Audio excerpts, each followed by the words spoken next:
Bueno, el tema de alguna manera cortó a toda la sociedad, a todo el mundo en general. Aquí surgió también, es el empleo del futuro, el trabajo del futuro, el futuro del trabajo. De eso vamos a estar hablando. Pero antes, y no puedo dejar mi condición de periodista teniendo acá al canciller de la República y aclarando, además, de que este es un programa que está grabado previamente y por lo tanto tengan ustedes en cuenta que puede haber alguna modificación. Pero ¿les sorprendió la solicitud de asilo de Alan García?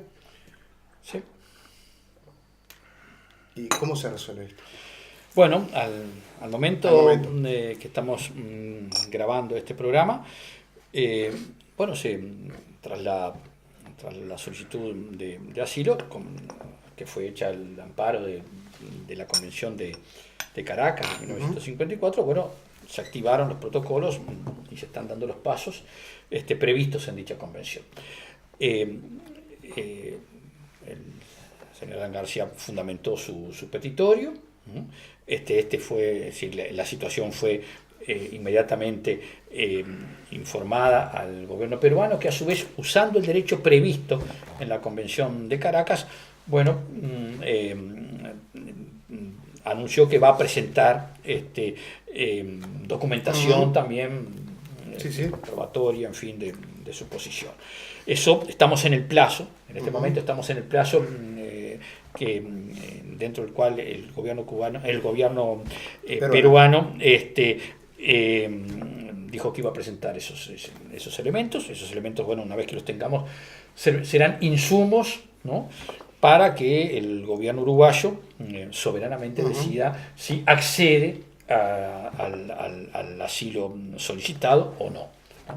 Acá hay que tener en cuenta que una cosa es aceptar la solicitud de asilo y otra cosa es acceder o negar el asilo solicitado. Claro. ¿No? Son dos cosas diferentes y puede haber alguna confusión. Plazos. Bueno, la convención no establece un plazo taxativo, no dice 72 horas, 10 días, ¿no? Dice, bueno, el Estado asilante, en este caso Uruguay, bueno, determinará la urgencia del caso y también actuará en un plazo adecuado para las circunstancias. Así que estamos transitando ese proceso. Bien. Yo, un pequeño comentario, pero de vuelta quiero insistir, perdonen que sea pesado con esto, ¿no? Pero estamos ante un panelista calificado, pero que además tiene responsabilidad de Estado. Entonces quiero alejarlo mucho de lo que voy a decir, porque la política exterior es lo que se dice, cómo se dice, en qué momento se dice, ¿no? Decía Juan Pablo II, la política exterior es audacia, mucha audacia, muchísima audacia, prudencia, mucha prudencia, muchísima prudencia y una pizca de audacia. Entonces yo, a título estrictamente personal, porque sé que es un tema polémico, por lo tanto, lo que yo voy a decir tiene derecho a ser polemizable, discutible, opinable. Pero yo reitero que el Uruguay, cuando uno mira las posiciones incluso internacionales que ha ocupado, presidencia del BID, presidencia de la OEA, secretaría general de la OEA, presidencia del Banco Interamericano de Desarrollo, es un país que ha tenido un protagonismo, 3 veces la presidencia del Consejo de Seguridad de Naciones Unidas, Velázquez, Berro, ahora el embajador Rosselli, recientemente, es como desproporcionado con su tamaño, reitero, con su peso específico. Es un país tomador de precios, es un país que no influye en la oferta y la demanda internacional de bienes ni servicios, pero que goza de un respeto muy grande, a mi juicio, por ser fiel y leal a determinadas tradiciones invariables en materia de política exterior. Y yo creo que es difícil de explicarle a veces al público general, donde se está viendo esto como un proceso de explosiones de corrupción en América Latina y donde uno de ellos se refugian. Estos son los titulares que da la prensa internacional. Yo creo que Uruguay tiene una tradición de refugio y de asilo político que a mí, en lo personal, me gustaría ver que se continúe. No solamente los delitos políticos, los delitos comunes perseguidos por razones políticas son objeto de asilo político también. Y dejar en manos, yo no estoy juzgando el caso del señor Alan García, no me corresponde, pero dejar en manos de cada gobierno, decir cuándo es un delito común, cuándo es por persecución política, etcétera, etcétera, a mí me gusta la manera como lo está haciendo, cumpliendo con los plazos, con las etapas, sin adelantarse a los acontecimientos, pero me gustaría que el Uruguay no rompa su tradición de asilo político. Y quiero además confesar, y acá Bergamino se tapa los oídos un segundito, que no me gustó la primera reacción del presidente peruano, que contestó por un Twitter. Yo creo que a los presidentes habría que prohibirles usar el Twitter, ¿no? No es por Twitter. Tenemos un ejemplo espantoso y esto no lo dice, lo estoy diciendo yo, un ejemplo espantoso con Donald Trump, claro, que Juan Pablo II cuando dijo prudencia, mucha prudencia, muchísima prudencia, un poco de audacia, lo desoyó por completo, no le interesa, audacia y temeridad.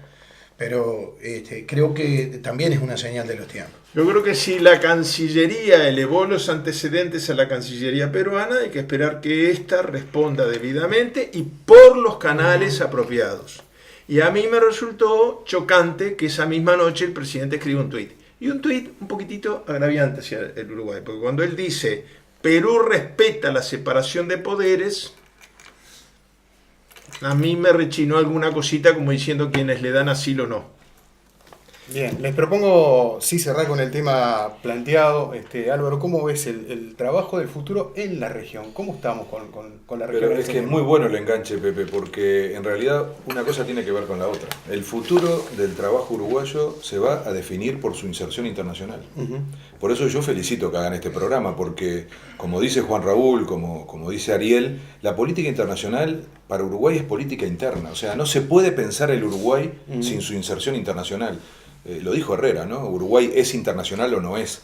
Entonces, el futuro del trabajo, a lo que nos vamos a dedicar, a lo que se debe enseñar, lo que hay que producir, todo eso va a estar determinado por la inserción internacional. Y no es lo mismo hacerlo unilateralmente que hacerlo en un proceso de integración. No es lo mismo en este mundo andar solito que acompañado. Entonces, yo creo que hay una relación absolutamente directa. Ojalá este país jerarquice la política internacional y deje de ser una cuestión como si fuera de élite, esa imagen que hay de los embajadores haciendo eventos, una idea tremenda que es que gastamos plata en vuelos, como si todo eso fuera un gasto en vez de una inversión. Hay que hacer mucha docencia en esto, mucha docencia, porque además Uruguay tiene una gran oportunidad, como decía Juan Raúl, de ocupar un lugar absolutamente desproporcionado con su tamaño. Claro. No lo vamos a hacer ni por nuestra economía, ni por nuestro peso, pero lo podemos hacer, puede generar empleo, no es solo una cuestión abstracta, es concreta, puede generar trabajo para la gente. Entonces, hacer que la política internacional permee al conjunto de la sociedad, al periodismo, y no que nos volvamos aldeanos, peligro que corremos, de pensar que como la región anda mal, nos tenemos que encerrar. Es exactamente lo contrario. Entonces, estoy convencido que el futuro de nuestro empleo, el futuro de Uruguay se juega en la política internacional. Es un tema que siempre tratamos en esta mesa. Surge siempre también la palabra capacitación como un elemento fundamental, y se lo hemos dicho a más de un dirigente político que ha estado presente acá. Ojalá que este tema del trabajo del futuro sea tema de campaña el año que viene, el tema central de campaña. Ojalá que sí. Ojalá que lo sea. Y ojalá que, en fin, las campañas electorales en tanto competencia de proyectos son buenas. Uh-huh. Ahora, en cuanto a campeonato de insultos y de gritos, no. Y cada vez se ha ido transformando. Entonces, ¿no? Las campañas en tanto competencia de proyectos, claro, bienvenidas.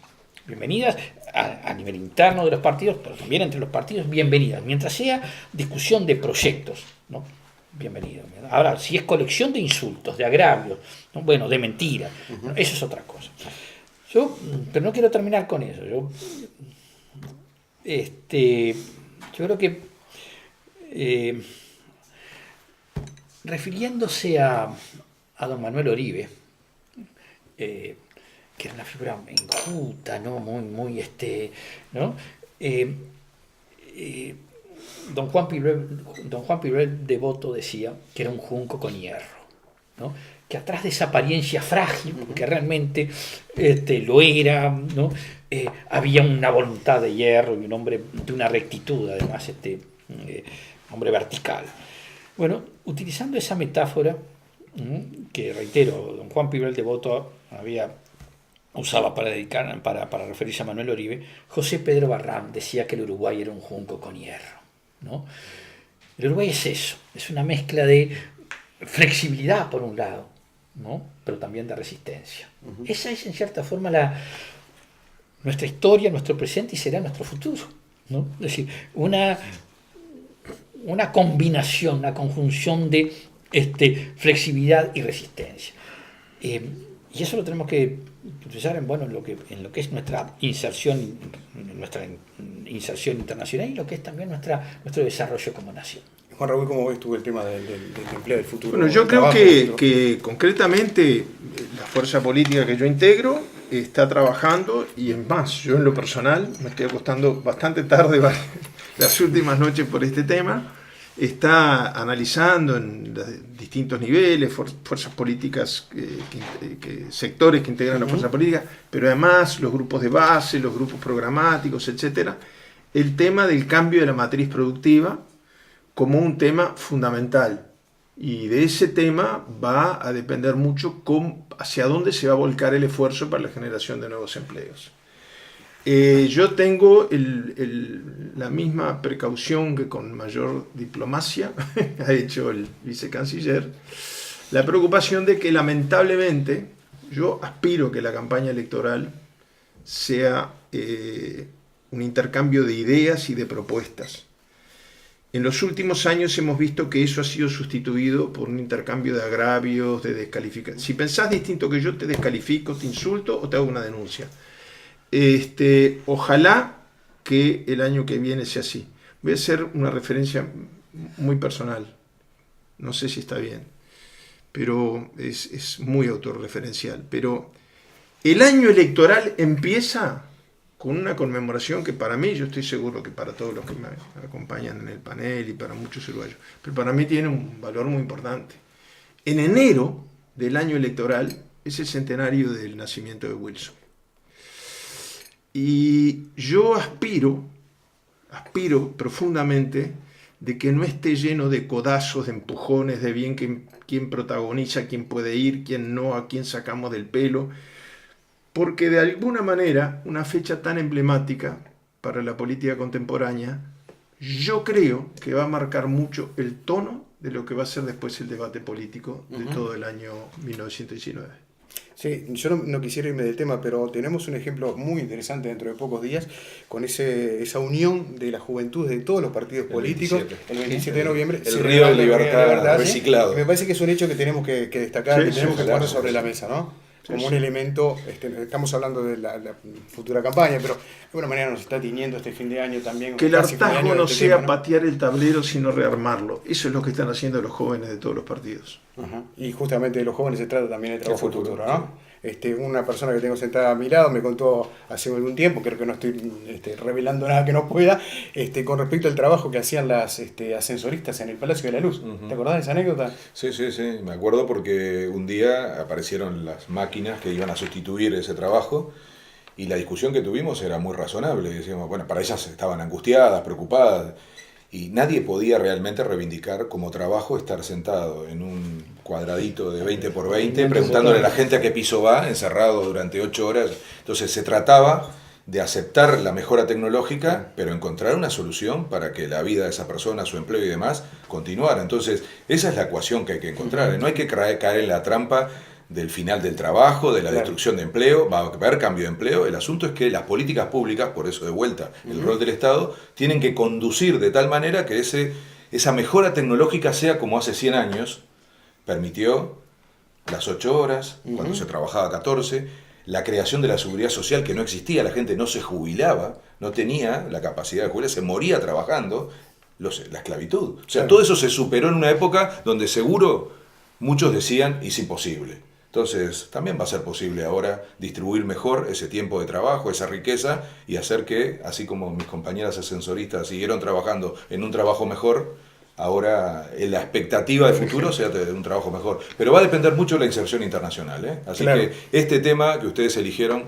es clave. Ojalá se trate bien en la campaña electoral, Ojalá. porque va a ser un tema de campaña electoral, ¿eh? Bueno, nos vamos, señores. Muchísimas gracias por ayudarnos a Gracias a pensar ustedes, en este tema. ustedes. Ha sido muy Y a amable. los colegas, Gracias. colegas de panel.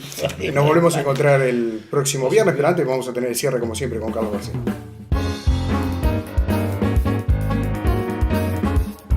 Bueno, así estamos llegando a este viernes, ya noche de viernes, con una mesa que realmente nos dejó pensando y con ganas de seguir hablando. Sí, colmó las expectativas. Totalmente. Estábamos esperando que llegara el día de hoy para ver qué sucedía en esa mesa y lo que sucedió, bueno, es por ahí el camino.